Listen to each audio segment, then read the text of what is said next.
Break के बाद जाग उठा भारत में एक बार फिर आप सभी का बहुत स्वागत है। और अब अगली खबर आपको बताएंगे। उत्तराखंड के जिम कॉर्बेट नेशनल पार्क के पास पर्यटकों को ले जा रही एक गाड़ी अचानक से बह जाती है। दरअसल रामगंगा नदी का जलस्तर बढ़ने के बाद वहां जो पुलिया एक जगह से दूसरे छोर तक पहुंचाती है, वो पुलिया अचानक से टूट जाती है। और देखिए किस कदर गाड़ी ये बह गई। तस्वीरों में आप देखिए, उत्तराखंड का मामला है। जिम कॉर्बेट नेशनल पार्क के पास पर्यटकों को ले जा रही कार बह जाती है।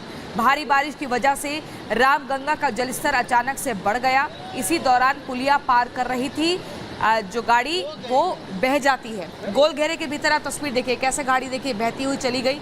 ये देखिए अचानक से गाड़ी जो पुलिया से गिरी है।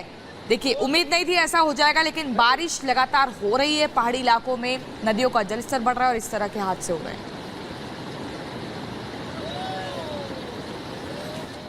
और अब बिहार की बात करेंगे। बिहार के पटना से जिस तरह की खबरें सामने आ रही हैं, कुछ इसी तरीके की खबरें, और वक्फ की जो करतूतें हैं वही संशोधन की मजबूरी बन गई हैं। क्या है पूरी खबर, इस रिपोर्ट में आपको दिखाते हैं।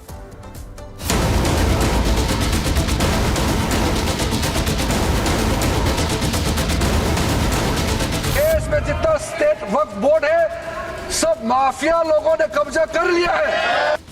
वक्फ बोर्ड में सुधार और बिल के जरिए संशोधन क्यों जरूरी है, ये एक ऐसे उदाहरण से आपको समझाएंगे जो आपके होश उड़ा देगा। मोदी के सांसद ने खुद इसका पुख्ता सबूत दिया है, क्योंकि बिहार के एक गांव पर वक्फ ने दावा ठोककर बवाल मचा दिया है। गांव वाले हैरान हैं और गुस्से में भी।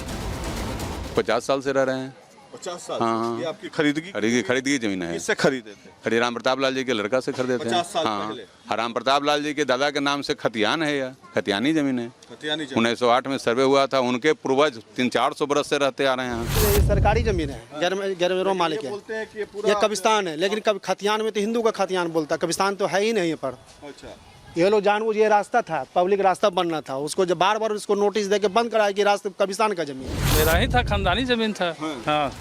वक्फ की इसी दादागिरी को रोकने के लिए संसदीय कमेटी एक प्लान बना रही है।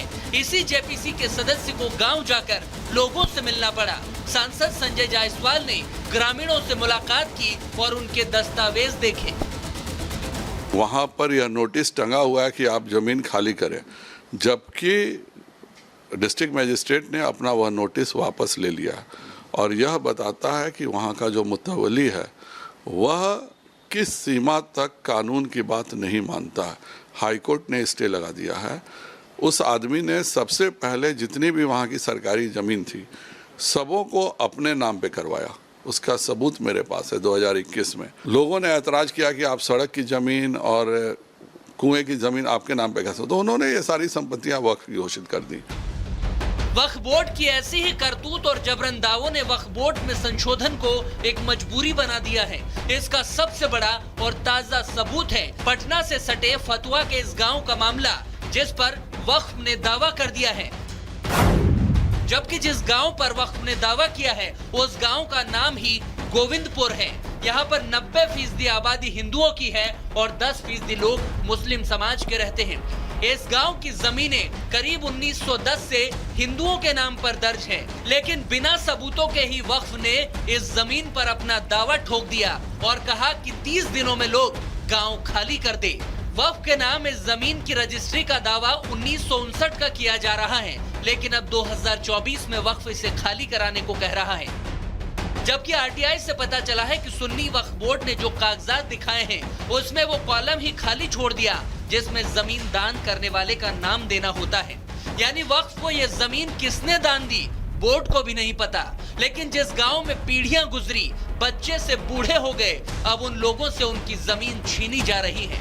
ग्रामीणों ने वक्फ की दबंगई के खिलाफ गुहार तो कलेक्टर से भी लगाई, मगर राहत नहीं मिली। तब जाकर मोदी के एक प्रस्ताव से उम्मीद की किरण मिली है। बीजेपी सांसद ने गांव वालों को भरोसा दिलाया है कि जेपीसी के सामने खड़े होकर उनके हक की बात कहलवाई जाएगी। मैं निश्चित तौर पर अपने अध्यक्ष जी के पास जाके अपील करूंगा कि हम सभी वक्फ बोर्डों को सुन रहे हैं, सभी उनसे संबंधित सरकार के विभागों को सुन रहे हैं, इनसे पीड़ित लोगों की भी सुनवाई जरूर होनी चाहिए। हर हालत में इस तरह के लोग जिनके साथ इतना बड़ा घोटाला और धांधली, क्योंकि यह तो बेचारे रिट में चले गए, पर बहुत सारे ऐसे गरीब हैं जो रिट में जा नहीं सकते हैं। हाईकोर्ट में कितने लोग सक्षम है रिट करने के। वक्फ को जो ये अधिकार मिला है कि जहां हाथ रख दो वो जमीन उसकी हो जाती है, फिर आप लगाते रहिए वक्फ ट्रिब्यूनल के चक्कर, क्योंकि कोर्ट जाने का रास्ता तो बंद है। इसी में तो सरकार बदलाव करना चाहती है, मगर कुछ लोगों को ये भी मंजूर नहीं है। Bureau report, Republic Bharat. और चलिए इसी बीच अगली खबर आपको गाजियाबाद से बताते हैं, जहां पर इंसानियत को शर्मसार कर देने वाली घटना सामने आई है। आपको बता दें कि इंदिरापुरम इलाके में एक जूस की दुकान में जूस में यूरिन मिलाकर पिलाने का मामला सामने आया है। एक रिपोर्ट आपको दिखाते हैं।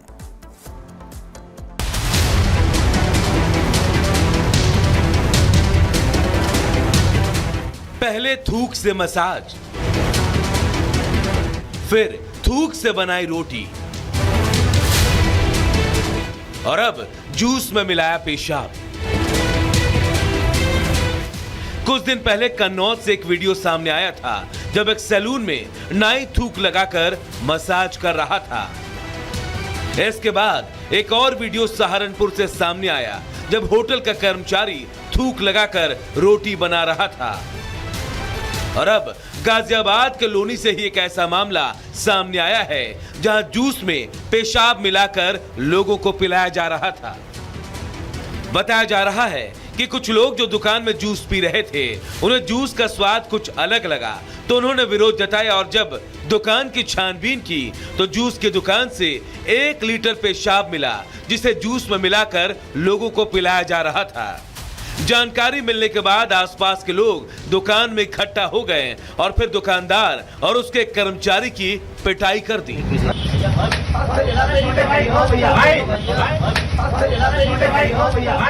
मामले की शिकायत थाने में भी की गई, जिसके बाद मौके पर पुलिस भी पहुंची। दुकानदार और उसके सहयोगी को गिरफ्तार कर लिया गया है। मौके से मिली पेशाब की एक बोतल को भी जब्त कर लिया गया है। जनता के द्वारा सूचना दी गई कि एक दुकान खुशी जूस कॉर्नर के संचालकों द्वारा जूस में मानव मूत्र मिलाया जाता है। पुलिस द्वारा इस सूचना पर तत्काल मौके पर पहुंचकर छानबीन की गई, तो दुकान से एक कैन से करीब 1 लीटर मानव मूत्र प्राप्त हुआ है। दुकानदारों से पूछने पर उनके द्वारा कोई संतोषजनक जवाब नहीं दिया गया है। पुलिस द्वारा तत्काल आमिर सनाफ साबिर खान तथा उसके एक बाल अपचारी साथी को गिरफ्तार कर लिया गया है। अभियोग पंजीकृत कर लिया गया है तथा अन्य विधिक कार्रवाई की जा रही है। ऐसे सभी मामलों में एक बात कॉमन है, और वो ये कि ऐसी घिनौनी हरकत करने वाले लगभग सभी आरोपी विशेष वर्ग से हैं। सवाल ये है कि आखिर किस जिहादी सोच के साथ वो ऐसी घिनौनी हरकत कर रहे हैं। जरूरत है ऐसे जिहादी सोच वाले लोगों के खिलाफ कठोर कार्रवाई की, ताकि वो दोबारा ऐसी कोई हरकत ना कर पाए। Bureau report, Republic Bharat.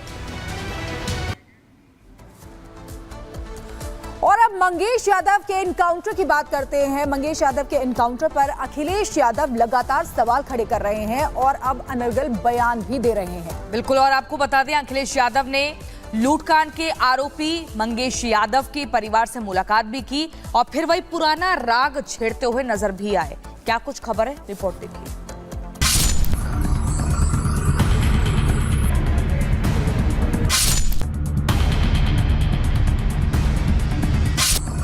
Ayodhya में मोहित खान, कन्नौज में नवाब सिंह यादव, मऊ में वीरेंद्र बहादुर पाल और अब सुल्तानपुर में मंगेश यादव। नाम कई हैं, लेकिन इन्हें संरक्षण देने वाला एक। अपराध कई हुए हैं, लेकिन बचाने वाला एक। पुलिस ने खुलासे भी किए, लेकिन ऐसे आरोपियों को पोषित करने वाला एक। नाम है अखिलेश यादव। लगता है समाजवादी पार्टी के अध्यक्ष अखिलेश यादव ने अपराधियों को बचाने की जिम्मेदारी अपने कंधों पर उठा ली है। तभी तो अपराध किसी भी जिले में हो, लेकिन अखिलेश अपराधियों के पीछे खड़े दिखते हैं, या फिर कहें कि साथ खड़े दिखते हैं। ऐसा हम नहीं कह रहे, लेकिन अखिलेश के ट्वीट के बाद ये सवाल जरूर उठ रहे हैं। सवाल इसलिए भी कि जिस मंगेश यादव को यूपी पुलिस ने एनकाउंटर में मार गिराया, जो मंगेश यादव डकैत था, जिस मंगेश यादव ने बाइक चुराई, जिस मंगेश यादव ने सुल्तानपुर में ज्वेलरी की दुकान में घुसकर लूटपाट की, उसी मंगेश यादव के परिवार के साथ अखिलेश यादव खड़े हैं और एनकाउंटर पर सवाल उठा रहे हैं। कोई ऐसा व्यक्ति नहीं है जो न जानता हो कि भारतीय जनता पार्टी की सरकार में झूठे एनकाउंटर हो रहे हैं, हत्या की जा रही है। जो मंगेश यादव की हत्या हुई है, गांव से लेकर के